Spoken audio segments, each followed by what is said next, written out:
Dallas Cowboys, we're heading into the playoffs, but it's kind of been a weird season for him because they've got by without any real trouble. They had games where Dak Prescott missed out, but it doesn't really feel particularly dominant for them. I think, we're already starting to hear rumblings of like fans being a little unhappy with Dak Prescott. He threw 15 interceptions this year. What's your kind of feeling on Dak Prescott at the minute, Rich? I think that he's a far better NFL quarterback than people give him credit for. I think his ability to read defenses and operate the offense is elite. And I think that people want to throw those interceptions around at him. And if you actually go and look at it, a lot of those interceptions weren't necessarily his fault. There was a lot of fluky ones. I think of the pick six, I want to say, against the Jaguars, where the receiver drops the ball, it loops up in the air, and they return it for a touchdown. I think from a fantasy perspective, he's reliable, he is steady, but he is just not sexy. He had 50% of his weeks finished as a QB1, but he had only 16% of those as top 5. He is a really good, reliable back-end QB1, but he's just not got that elite ceiling that potentially we dream of and hope for. So we've got your dynasty values here up on screen, and you can see you've got him valued at 3 first-round picks. Do you think there's anybody paying that for him in Dynasty at the moment? No, I don't think so. I think that probably back end, second tier, third tier of quarterbacks. So you're looking at Dak Prescott, Kyler Murray. I think those sort of guys they're not getting moved because I think the people that rostered them are valuing him at that 3 first-round picks, and I think the people that are looking to buy them aren't willing to pay that. So I think those are the kind of guys that just sit on rosters. And, if you're looking to move him, you could do a QB for a QB trade, but I don't think you're ever going to see a 3 firsts for Dak type.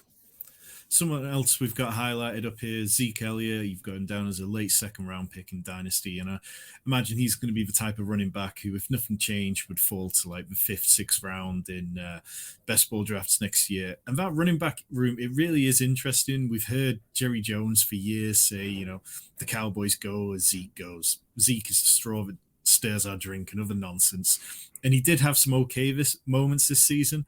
There's no doubt that Pollard is the more explosive back, that he's a free agent. So what's your kind of feeling on this running back room, and how do you see it panning out? I'm genuinely fascinated for this. Tony Pollard was incredible for fantasy this year. He was RB7. He was the only back in the top 16 that had a sub 50% opportunity share. That's mind-blowing. He was the one who was getting the receiving work. He had 11.6% target share. I think if Tony Pollard is back as a Cowboy, I think Zeke is probably going to be put out to pasture in terms of his fantasy production. I don't see him ever having another top 24 season. However, if what I kind of expect to happen happens, in that Tony Pollard goes out, explores free agency, and gets signed by another team, I'm a little bit intrigued by Zeke. I'll be honest. I don't think they've got the cap space or the capital to go out and spend and bring an explosive player, a competent 1B to Zeke into this offense. And I think that Zeke is so cheap now. We talked about him being potentially a late second.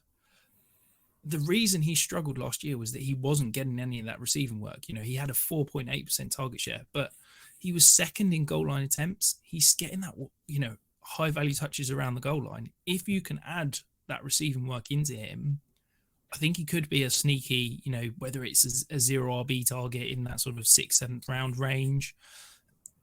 Maybe. If I'm a contender and I'm looking for a potential flex play, I think if Pollard leaves, you might be able to talk yourself into Zeke on the cheap. And another player who I know we were both in on this offseason, CeeDee Lamb. He had a great season. Some people like to talk down on him, say that he doesn't belong in the top tier of wide receivers. I know you're still a fan though, right, Rich?